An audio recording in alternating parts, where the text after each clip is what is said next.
Hi guys, welcome. Come on in. I'm Vanessa Levin, and tonight we are here to address some of your biggest hot topics, questions, and it's been a while. I didn't go live last Wednesday, so now I haven't been on for a while, and I'm just kind of like, whoo, okay, all right. So I'm Vanessa Levin, and I help teachers just like you, teachers of preschool, pre-K, kindergarten, Head Start, in-home childcare, and more. I help teachers just like you to teach better, save time, and live more. And when I'm not here live here in the Facebook group or on Facebook, you can find me over on my blog, pre-kpages.com. So tonight we had a couple of really good QQs come in. Hey there, let us know in the comments below where in the world you are watching from tonight. I see Jennifer is here from the Teaching Tribe. Hey Jen. And we had some really good questions come in. I'm actually going to pull up the group and check to see if there are any new ones because I wrote them all down or copied and pasted them not too long ago, and I don't know if any more have come in because our little group is growing by leaps and bounds. So we have more than 1,000 members here in our group right now, and I am just going to go in and check and make sure there aren't any new QQs that have come in. Of course, if you want to add any in the comments there, you're welcome to do that. So the way that QQ works, and this is just a really convenient way to manage the group.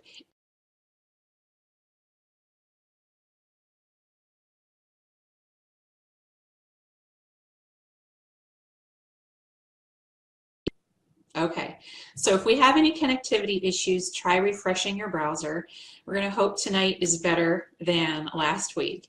Okay, so the way that the group works is that you can jump on in and you can chat with your friends, but you can also put the hashtag QQ when you post in the community if you have a question you'd like me to address during one of the live broadcasts. So it just makes it really easy when I go live to find the questions. So all I have to do is go over to the group, and in the search box, if you're on desktop, it's on the left side of your screen. You type in hashtag QQ and it brings them all up. So it's a great way for me to find questions.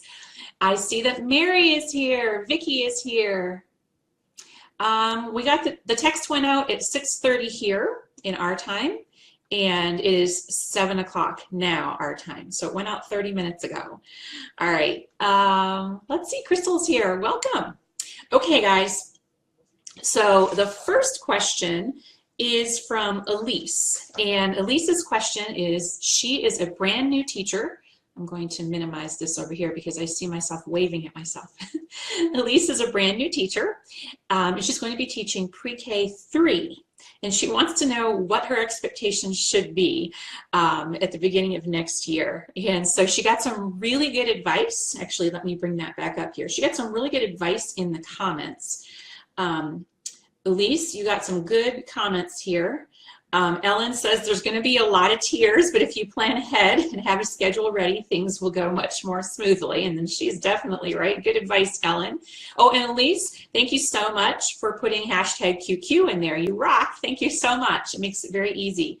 Angela says you can expect tears, and she's right too, that's true. Play-Doh works wonders, absolutely. I have a great Play-Doh recipe over at Pre-K Pages. I think it's the best Play-Doh. It keeps kids engaged longer because it's really soft, but it's not like mushy, or I just think they do better with it. Yes, Elise, that is you. Thank you, Elise, for using QQ. Ada says, spend time to get to know your students. Don't dive into academics right away. Yeah, don't worry if they know all their colors, shapes, or letters by the end of the first day. Your goal on the first day is to get everyone home safe and happy, and somewhat happy. And they didn't cry the entire time. And definitely, as she said, set your procedures and your routines up right from the start. Debbie says, get your singing voice ready, and that is so true. Most teachers that I know, most teachers of young children, they end up with laryngitis by the end of September because they have been singing so much. And so one of the resources I wanted to share with you was the free webinar we had with Dr. Jean over on the Facebook page last year, and that was all about finger plays. And so as a new 3-year-old teacher, you're definitely going to want to watch that free webinar with Dr. Jean. Tom will drop a link for you, Elise, in the comments below.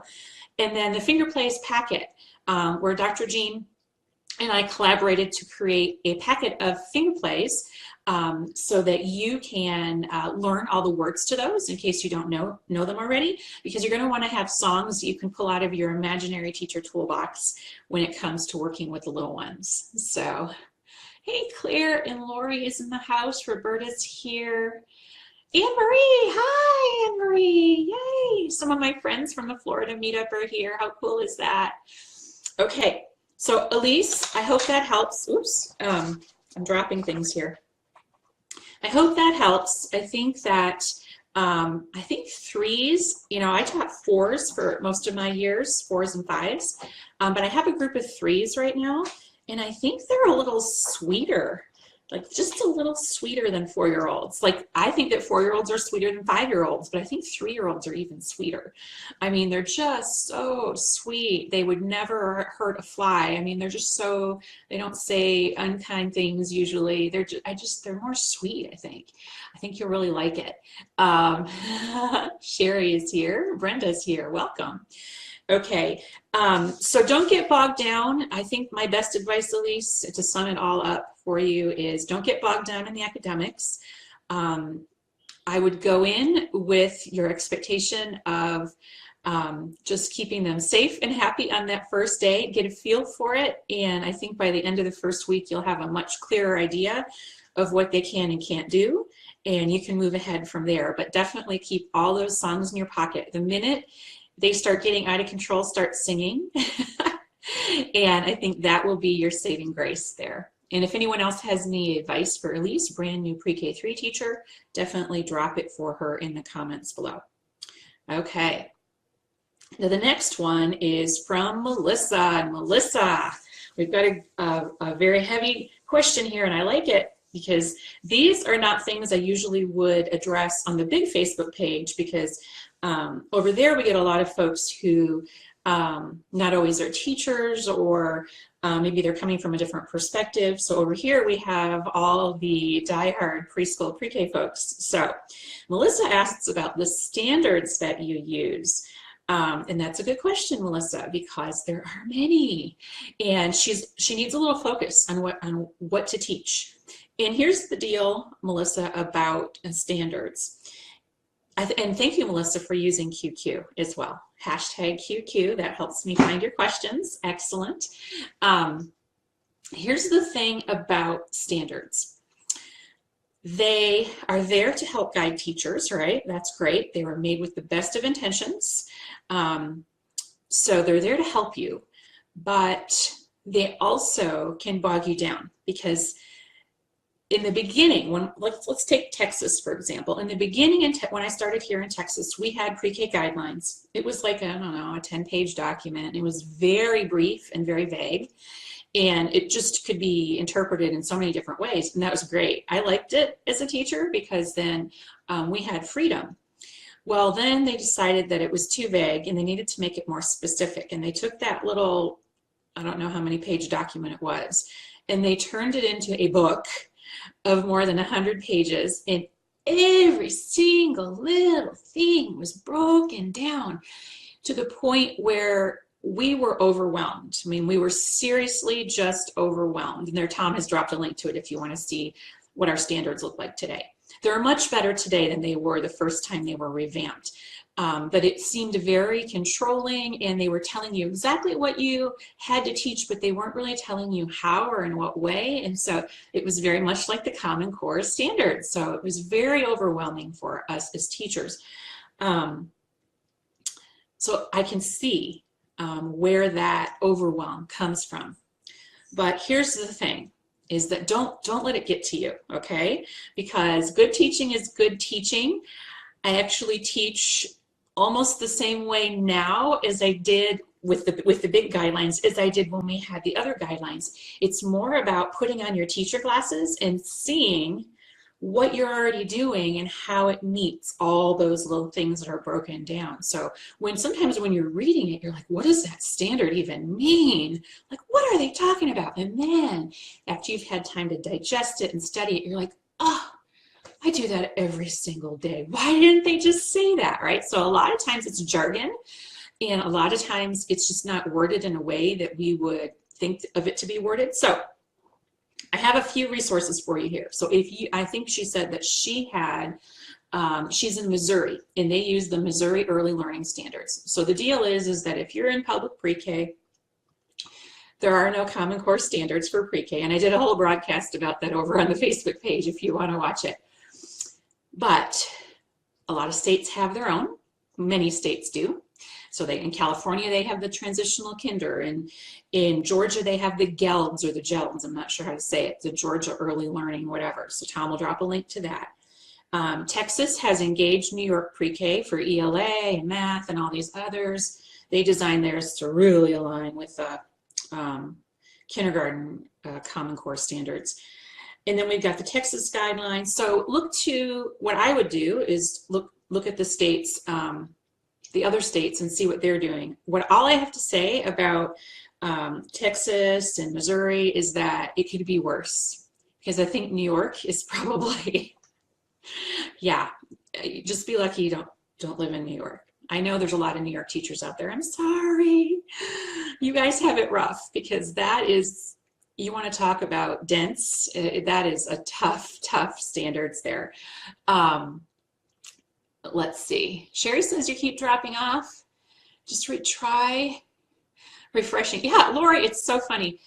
Lori was just saying the same thing that I said, and I didn't even see her comment until after. So yes, count your lucky stars, I guess, is what we're saying.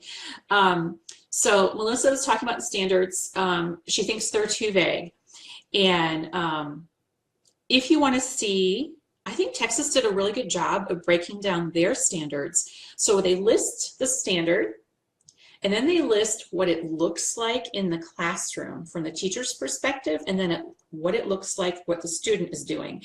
And I really like the way they did that in our guidelines here for pre-K, because it really gives you a clear picture of what it is they're talking about. So the thing about guidelines or standards or whatever you want to call them, it's good teaching is good teaching. So all of these standards that are out there in the different states, they're all going to kind of have common ground. They're not going to be hugely different. It's not like 4-year-olds in Missouri only learn X, Y, Z, and 4-year-olds in Texas only learn A, B, C, and 4-year-olds in New York only learn LMNOP. You know what I mean? We all have that common ground. So if you're looking to get less vague and have a little bit of a better picture of what it is, I would look at those Texas standards, and maybe that will help you interpret your Missouri Early Learning Standards. She says they do have indicators for each standard, but I feel if I list them all on a grade card, parents will be overwhelmed. Yes, that is a common problem. You are not alone in that. So the problem that many teachers have everywhere is that what they're assessing, or what they're supposed to be teaching, and what they're reporting to parents, or what their report card says, are two completely different things. So for example, if you take a lot of my friends and a lot of you out there in internet land, you have Teaching Strategies Gold as your assessment. But you have a school district report card, and the two, never the two shall meet. They're completely unlike each other. And some of you may have the Teaching Strategies Gold report that you use with parents. The worst thing you can do for a parent is to overwhelm them with too much information, because they already don't know a lot of what is being assessed. They already don't understand what it means to listen to syllables and words and rhyming and all that. It's too much. So I totally agree. If you list all those standards out on a report card, it will be too much. So if you have to make your own report card, that would be tough. So I would have, if you don't have a district created report card, I would ask your district if they could start a committee to create a report card. That's how our district used to do it back in the day when they were smaller. We had committees, report card committees. We would get together and hash out all the details of what a report card should look like or what we wanted it to look like, and then somebody at the administrative level would create the report card.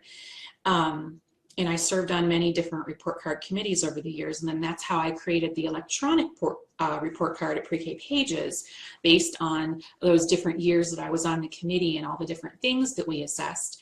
And I just came out with today, as a matter of fact, a 3-year-old assessment tool, an observational assessment tool. They're not doing anything on the paper, but it's an observational assessment tool.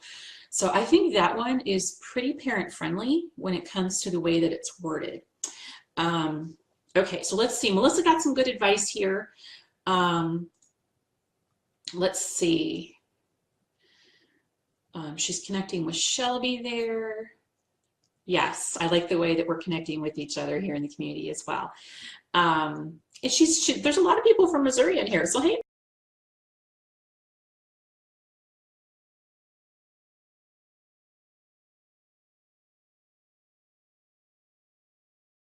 So we're trying to connect. So hey, Regina's in the house. Regina, you and Lori can get together and let everyone know what it's really like to teach in New York public schools with Engage. I know it's your favorite, right? Yes, Jen says, in our program, we take pictures or have a sample of work that meets each standard. That's awesome. Jen, that is awesome. I think that is a goal that all teachers should shoot for, because that is awesome. Very, very cool. Okay. Tiffany says she feels that the standards are vague in Missouri as well.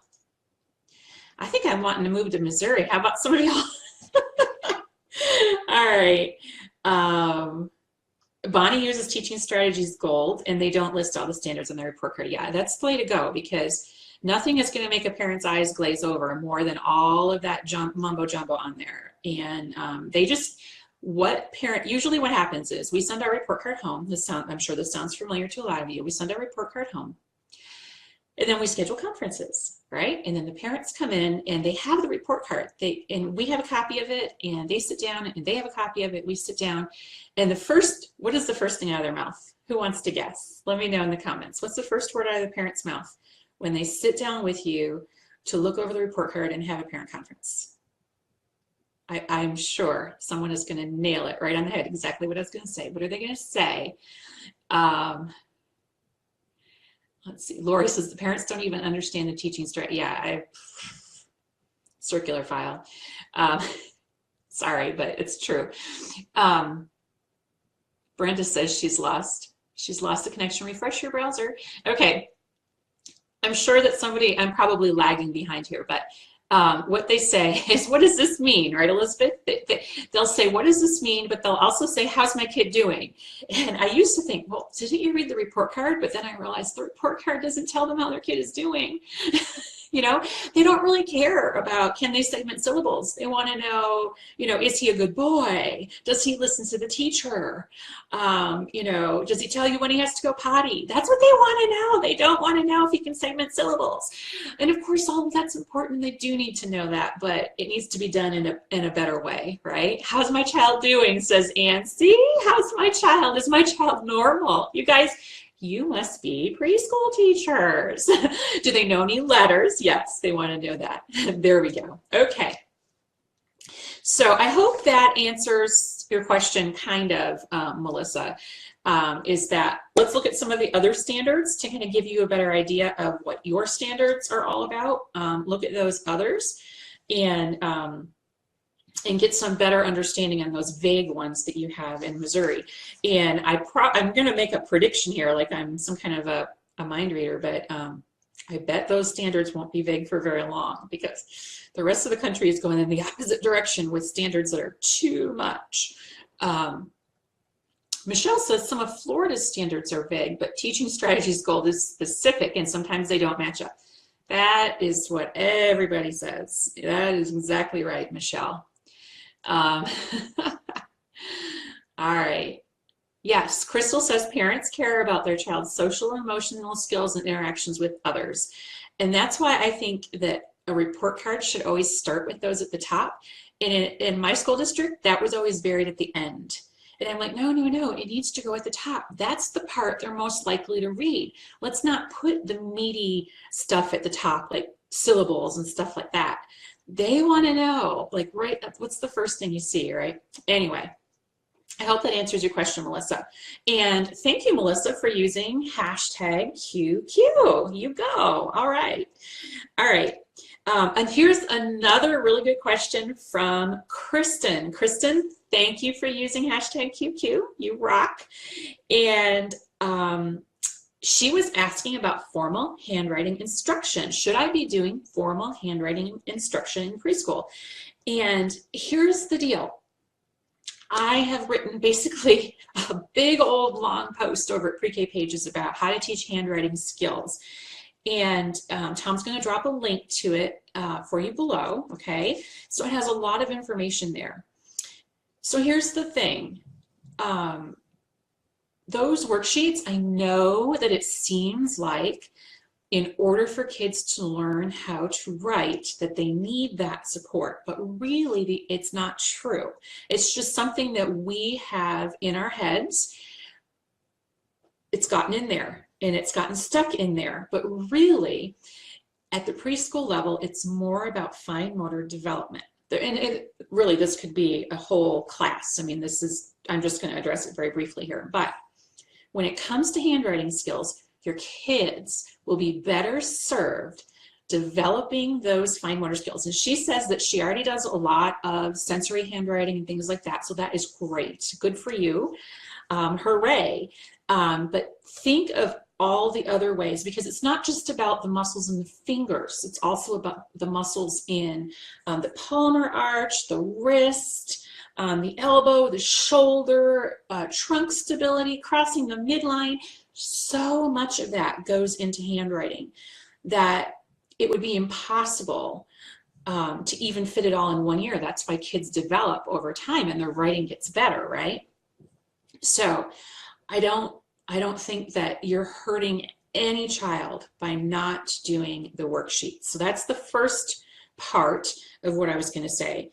If you have trouble, she didn't mention this, but I wondered if maybe she was alluding to, if you have trouble with parents expecting those handwriting worksheets, because they're just about every parent on the planet expects to see handwriting worksheets coming home. I have a free printable fine motor skills parent handout that you can download, and Tom will drop a link to that for you below. Oh, he just did. And you can print that out and use that in a training or a workshop that you do with parents, any kind of parent meeting, conferences, whatever it is you want, that explains to them what exactly it is that you're doing in the classroom. It's just a brief overview. It's like 2 pages. And then they can take it home and they can work on those things at home as well.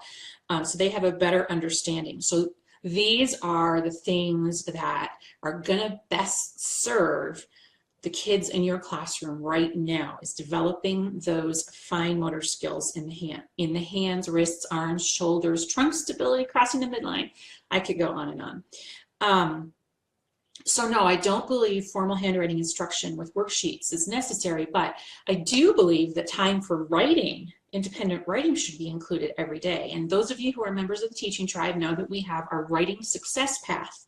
And so we've talked about different ways that we can offer opportunities for kids to write. So a writing center, it's more about writing for a purpose than writing to write on the lines. So when kids understand that these marks have meaning, and that whenever they write these marks on paper that they're communicating something, that is so much more meaningful and so much more helpful in the long term than any worksheet or handwriting worksheet could ever be for those kids. So writing for a purpose, and then motivation to write. So by providing kids with opportunities to write every single day that they're in your classroom is going to serve them so much better. So fine motor skills and opportunities open-ended opportunities for writing, for encouraging writing, motivation to write, all of that is going to serve them much, much, much better. So in the teaching tribe, like I was saying, we have that success path for writing. We have the office hours with Melissa Leach, a writing expert. We have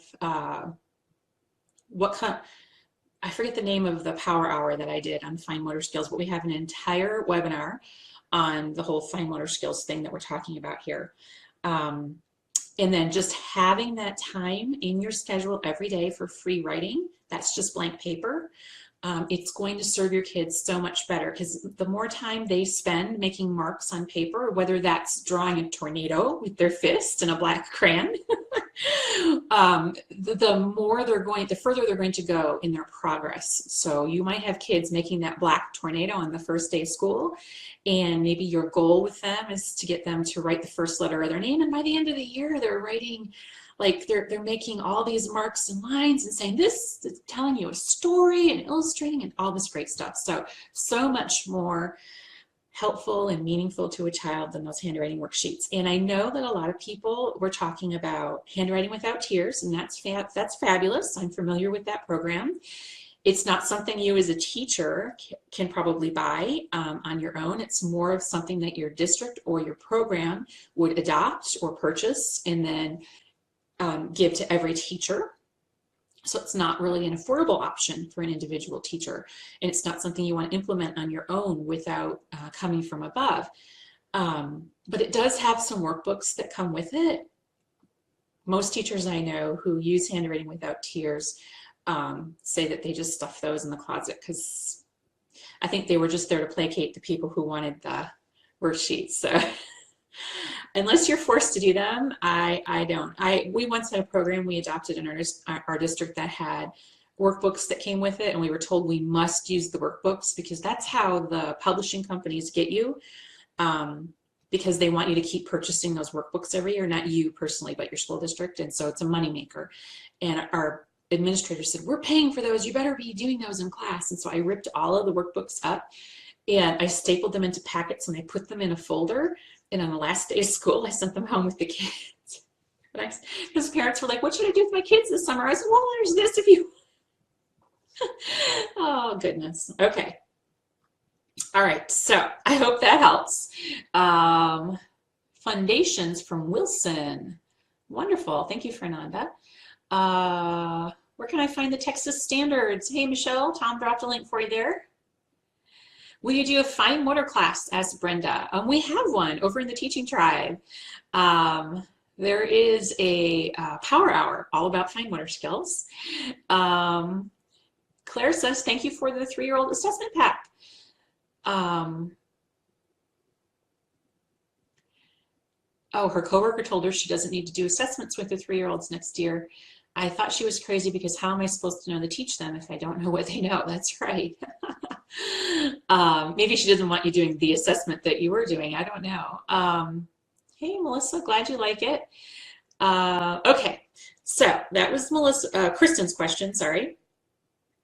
Julie had another good question. And again, I like these QQs. Let me know if you like these QQs. I like it because I am not the one dictating what we're going to be talking about during each of these broadcasts. You are. How to make Play-Doh or whatever, and then you're like, yeah, I already have a Play-Doh recipe, or that was so, 6 months ago, or whatever. It's just whatever you want to talk about. So let me know if you like this format. I personally like it because we get to cover topics I might not necessarily have done an entire broadcast over on the Facebook page about. So Julie's question, and thank you, Julie, for using hashtag QQ, posting learning objectives in a developmentally appropriate way. And boy, do I hear you, Julie. I know exactly what you're talking about. And if you are just joining us, sorry, I had to check. All my QQs are not showing up. The hashtag thing is great, but it doesn't always show everything. Think about posting your learning objectives. So if you're in a program or a district where this isn't required and this is new information to you, you're like, what is she talking about? This is one of those things that's been pushed down from the upper grades, okay? And it comes from Marzano's research. That's one of the first places I ever heard about it several years ago. And so what it is teachers need to explicitly state, according to this research, teachers need to explicitly state their learning objective before the lesson begins, which is great. But when we're talking about 3- and 4-year-olds, let's be realistic, right? So this is one of those things where school districts, mostly it's public schools, that have adopted this practice, and then they're gonna filter it through all grade levels, because they're gonna want everyone to be doing the same thing on the same page. You know, everyone has to be exactly the same, and they're gonna be telling everyone they have to do this, and your preschool and your kindergarten teachers are like, how? These kids are 4 and 5 years old. How am I going to post learning objectives? They can't even read. Honestly, the first time our district, I mean, we read the book, the Marzano's, many of Marzano's books we did in book studies at the school district over the years. But when they told us that we had to do this in pre-K, I completely thought they were insane. And I thought for sure they would not enforce it at the pre-K level because they can't read. But they did. So I actually printed this out, Julie. This is what one of mine looked like. So I took a piece of paper that was 9 by 12, colored construction paper. I laminated it, and I put the words learning objective, because if an administrator walks in and they're looking around, I want them to see the word learning objective right away so they can check that off their list. And then on top of that piece of laminated construction paper, I would just attach these. Every time we did something different, I would put it up there on that piece of construction paper. Some teachers I know put up like a cute little board, you know, like a decorated board with ribbon or whatever, and they would clip these to the board. There's a lot of different ways to do that. I can share another time, but this is one of my learning objectives. We are learning how to identify characters, and I don't know how that got to be a capital there, but it did. I apologize. And I might be reading the book Humpty Dumpty, and my focus of that lesson on that particular day is to identify a character. And so I stated up front, I said, today we're going to read the story about Humpty Dumpty. Who knows who Humpty Dumpty is and what happened to him? You know, maybe we've read this book before, because I'm going to read it many times. And today when we're reading Humpty Dumpty, I want you to be thinking about the characters in the story. The characters are and now in this case, it's not a person, so I can't say person or people. The characters are what the story is about. And this story is about Humpty Dumpty, the king, and the king's horses, and the king's men. Those are the characters. I'm going to give them some leeway because they're 4 and 5. The horses are characters in the story, okay? So we're learning how to identify characters. So I state my goal up front. When I'm giving my little book walk, we talk about Humpty Dumpty and all that, and we talk about characters. And when they go off to whatever they're going to do next, I might ask them before they leave, so who remembers a character from today's story? Okay, and I might reference that learning objective that's right here again. Another way to do this is in pocket charts, and you can, but the idea of printing them out and then cutting them up and then keeping, because there's hundreds of learning objectives, and then keeping them organized and putting them in and taking them out was too much for me. And I'm sure it would be too much for some of you too. So I just have them on one piece of paper. And at the school district, I had others that I had made in Word that were very ugly. And I just kept them in a binder and took them out, because the learning objectives don't change each year usually. Let's see. This was the only requires action I received on an evaluation this year.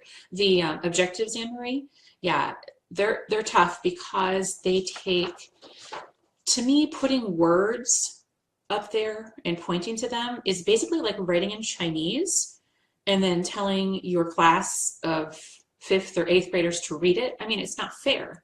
You can't do that to little kids. So I had to use pictures in some way, because otherwise it would be really silly, because I had to make it meaningful to them somehow. So the good thing is that usually the learning objectives don't change quite as often in the early childhood setting. I mean, they still do, because you're doing literacy and math and all that, but I just had them up there and I would just change them out really quickly. I hope that helps. I know if Debbie is here, if Debbie E is here, I know she knows about these because she's been in my classroom and she saw them all and she's been begging me to make them for years and put them out there, and I haven't yet. I can put, it's on my list. I promised Debbie it's on my list. I haven't got to it yet. It's something to consider, but who knows if I'll get to it or not because there's so many standards. Okay. All right, and Catherine wants to know, and I'm going to defer to some of you all in here. She got some good responses already. How to manage centers with 2-year-olds. So Catherine, right off the bat, I'm going to say can't,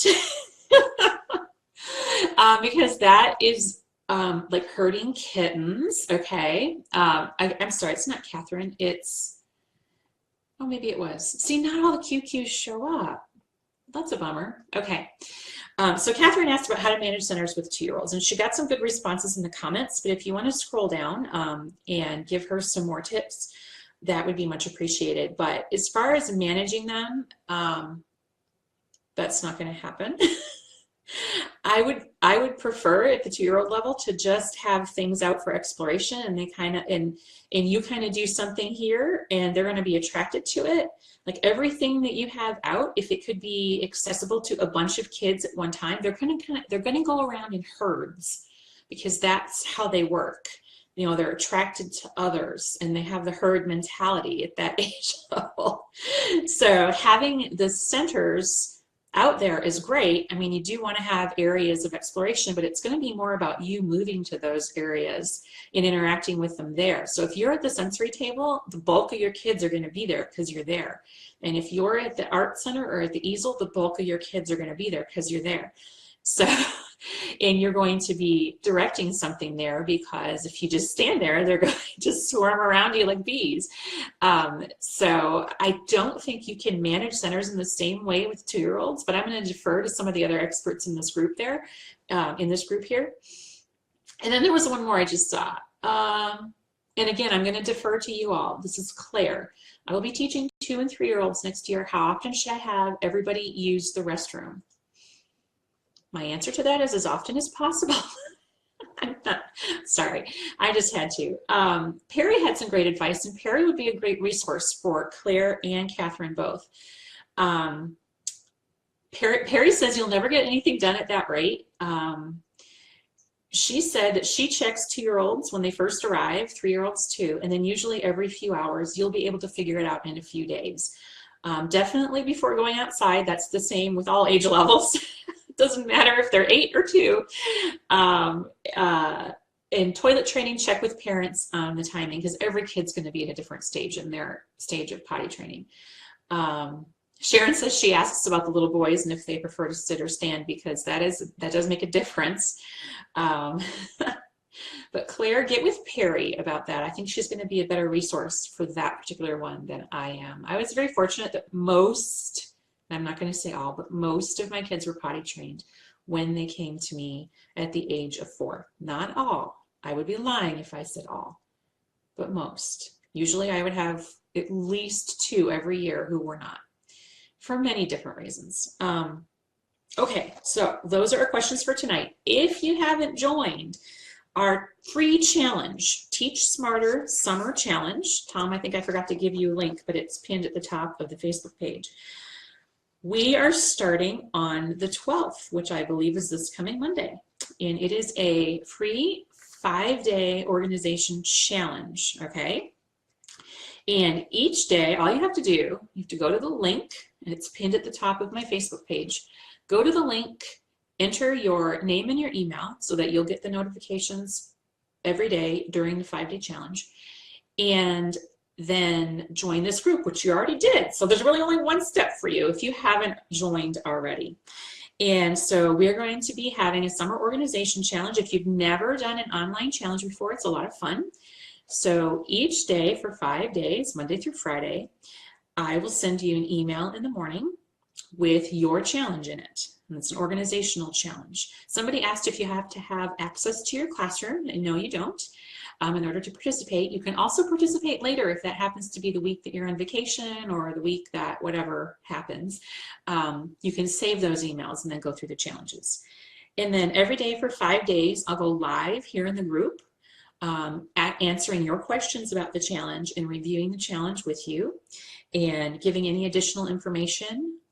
There's going to be a couple of videos that go along with the challenge where I'll be showing you how to do some things using my computer screen here. And then you're going to get in that email or here in the group. I haven't decided how I'm going to deliver them yet. You'll get some printables to go along, bonus free printables to go along with the challenge that will help you accomplish the tasks. So I just finished the first one today. It doesn't look pretty.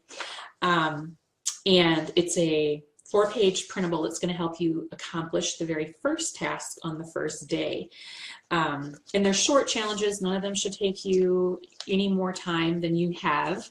And you can devote as much or as little time to the challenge as you want, because you can go back later and read the more details and get the printables and watch the videos and things like that. But I do hope you'll join in. I think it's going to be a lot of fun, and that way you can start off next year feeling super organized, because we all know that we start the summer saying, I'm going to be more organized next year. And then next year happens and we're not. It just keeps happening over and over again. So join the summer challenge if you haven't already.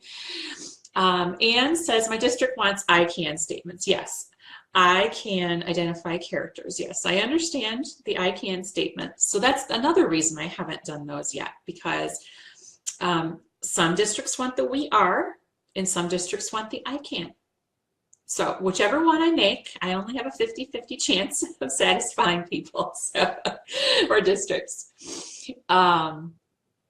Let's see. Catherine says she figured it might be a long shot to keep twos more organized during summers. Yeah, I think a beehive is more how I would describe twos. They are still sweet, but a beehive. Are you only live now on Mondays? That's a good question, Lori. I couldn't decide what I would do for the summer, and I think that going live just on Mondays for the summer is going to be what works best for me. But I reserve the right to pop on whenever I want to, because I might miss you guys. I don't want to get lonely. But I think Mondays will be our regularly scheduled QQ. Does that sound good?